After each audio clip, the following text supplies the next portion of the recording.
So, did McCallum's removal make things worse? And how should Canada respond to these Huawei charges just filed in the U.S.?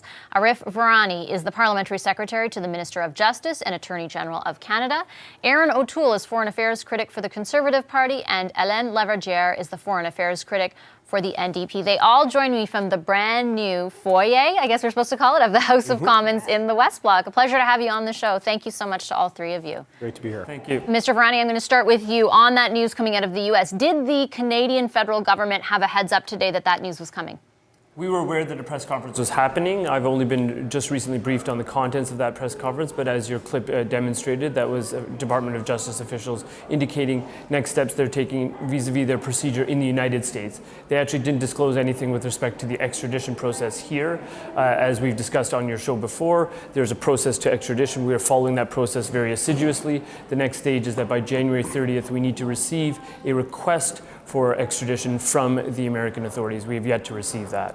So you haven't physically received it, though they indicated that they would be going through with it today? They indicated the nature of the charges that they are alleging against Huawei and Ms. Meng Wanzhou. And what is important here is that they lauded us for observing the rule of law. We have been doing that assiduously. We have been gathering international support for the rule of law. We've been urging international allies to take that on as a serious matter, because arbitrary detentions, arbitrary arrests, arbitrary sentences don't just affect Canadians in different parts of the world, they affect all democratic citizens in different parts of the world. And that's why you see virtually all members of the G7 and many other nations lining up behind that call for the rule of law to be observed. Some have issued statements of support. Mr. Virani, though, I spoke with you last week on Wednesday, I believe, and I asked if there would be any consequences for Ambassador John McCallum's consequences. You told me he had the full support of the government. What changed between Wednesday and the weekend? Well, Vashi, it's a difficult situation. It has been a difficult situation. Ambassador McCallum made statements the day before you and I spoke. He also then again made statements once again on Friday. So it was the second time that cost him his job? Those statements did not reflect the position of the Prime Minister, the position of Minister Freeland, and what they were not in conjunction or consistent with our position that this is a rule of law matter. It is a matter that is completely immune from any political interference whatsoever. It has been to this point. You and I talked about the delegated authority. People, the gentleman right next to me asked a question today about the Prime Minister knowing about the arrest before they happened. Yes, the Prime Minister was notified that an arrest was going to happen. If he was to be politicizing the process 2 days before, Aaron, if the Prime Minister was to be politicizing the process, he would have intervened at that point to stop the arrest. That's exactly what he didn't do, Vashi. That's what your viewers need to understand. Politicizing the process would be intervening at a political level. That is not what we have done, because we are safeguarding the process as it is set out to be handled by officials, and that's exactly what's since happening. You referenced the comment Mr. O'Toole, or the question Mr. O'Toole raised, Mr. O'Toole, get you to respond to what Mr. Virani said. Well, look, we knew that the Prime Minister was briefed in a sort of extraordinary fashion sometime before the arrest on December 1st. The Americans started the extradition procedure sometime in late summer. So sometime in mid to late November, the Prime Minister was briefed, as likely was the Cabinet and Ambassador McCallum. And it appears from Mr. McCallum's comments that some people, especially the Ambassador, thought that the extradition was not warranted or there was problems with it.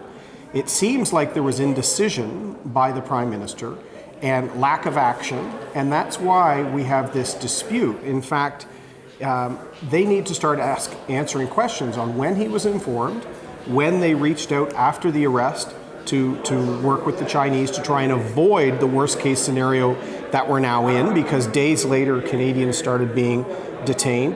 They have had no plan from the start of this, and they have no plan now.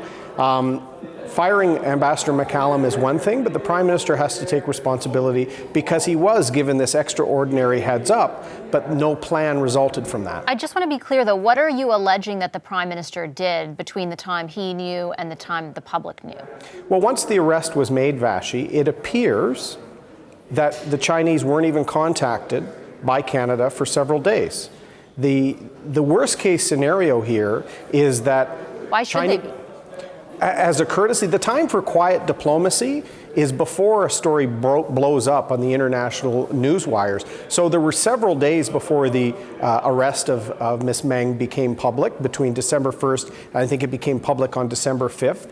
What efforts were made to try and avoid this standoff, which has only gotten worse? I just want to be clear, are you trying to say that Prime Minister Trudeau should have called, or someone in the government should have called China and said, here's a heads up, No, Ms. Meng was arrested? absolutely not. What exactly are you saying then? After the arrest. How long did it take for them to reach out to China after the arrest? Now, I know the answer because the Liberals held an in-camera meeting when we spoke to Mr. McCallum about this, but they won't answer these questions in the House. In fact, the Prime Minister hasn't confirmed any of these dates because once Canadians see that, they'll see that there's been no plan, and the Prime Minister himself has made this dispute far worse than it should be. Ms. Laverdiere, what do you think about the Prime Minister's involvement? Jumping off what Mr. O'Toole says, should he have called China, tried to mitigate any kind of damage in between the arrest and when it made public, or would that in of itself be considered interference of some sort? Well, Canada, somebody should, either the ambassador, the foreign minister, somebody should have done something. Indeed, I think it's relatively normal for a high-profile case to give a heads up to the office of the Prime Minister, to the PMO. But the heads up is given so that they can prepare a plan. And it seems they didn't have a plan. I asked a question in the House about that today. I didn't get an answer. Of course, it's question period. It's not answer period.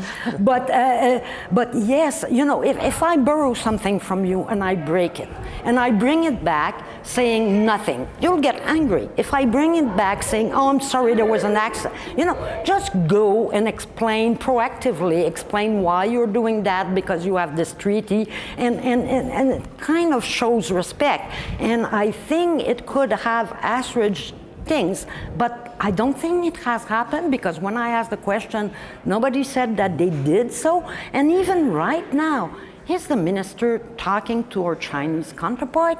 I mean, I agree with having pressure from other parties, but you know, what is the plan? Pressure from allies is a very good idea. I suggested it myself, but it's not sufficient. I'll give you a second to respond, Mr. Yes, okay, hold on, Mr. Varney. I just want to ask specifically then, based on what Ms. Laverdiere and Mr. O'Toole said, between the time of the Prime Minister being notified and the news of Ms. Meng's arrest becoming public, was there any effort to have sort of behind-the-scenes communication to the Chinese government?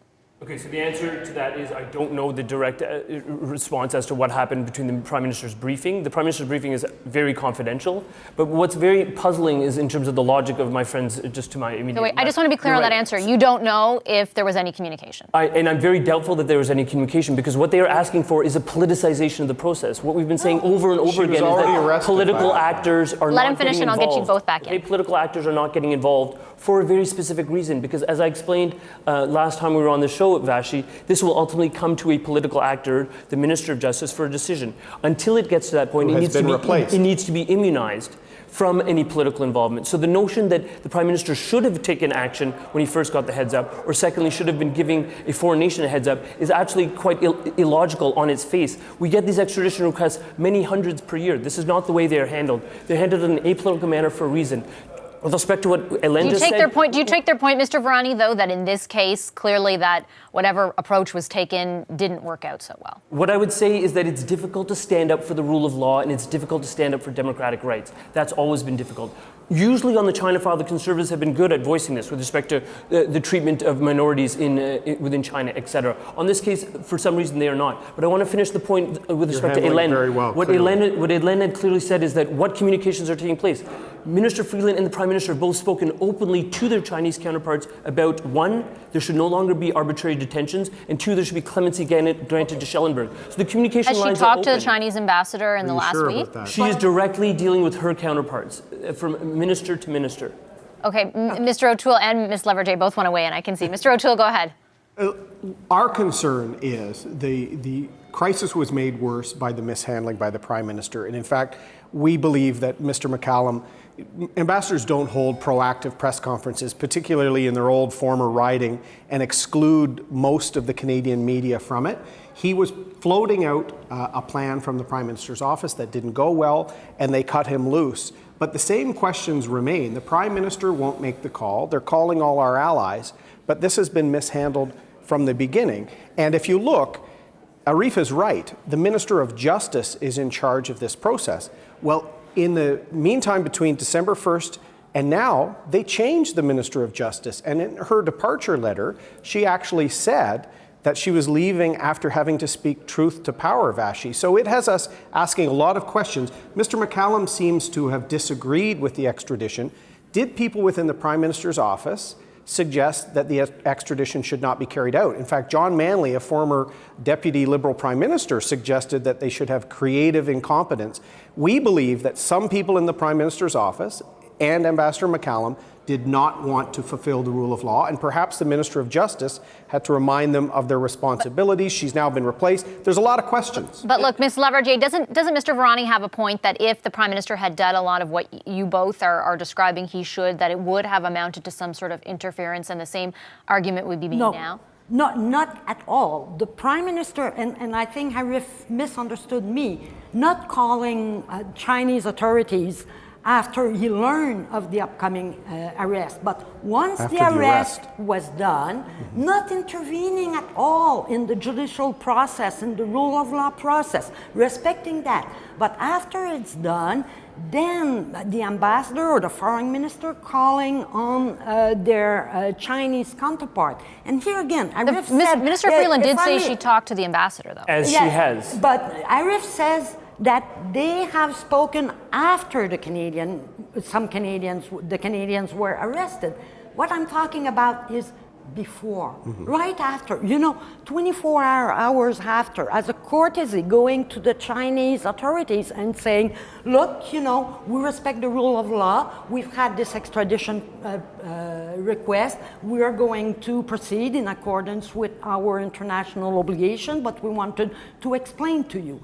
But it doesn't seem anything happened. Something happened after the situation exploded. What I would say to that, Vashi, days later. Vashi, what I would say to that is that the lines of communication have been crystal clear, and I just take grave issue. Have they been clear, though, given what's happened over the past week? Absolutely, they have. And I would just take grave issue with Erin O'Toole's implication that somehow the Minister of Justice, the previous one, wasn't fulfilling her duties. He actually called I think he's saying that her decision to resign had something to do. Did it have something to do with this extradition case? Did it have anything to do with what he said? What he said in the chamber is that it was a demotion. And I think for somebody who's the Veterans Affairs critic, taking a very capable and competent minister and putting her into the Veterans portfolio and calling that a demotion is unfit of a person with Mr. O'Toole's status, to be totally candid with you and the listeners. Understood, but quickly, what's your answer? Did her change in portfolio have anything to do with her position on this extradition case? You need to ask questions about her change in portfolio to the Prime Minister, Vashi. Obviously, the Prime Minister makes determinations about cabinet. I do not. I cannot answer that question. All right, I'll leave it there. Thank you so much to all three of you. I really appreciate your time and perspective. It was active. Yeah. First day in the new House of Commons. Thanks to Arif Virani, Erin O'Toole, and Hélène Lavardière. Thank you.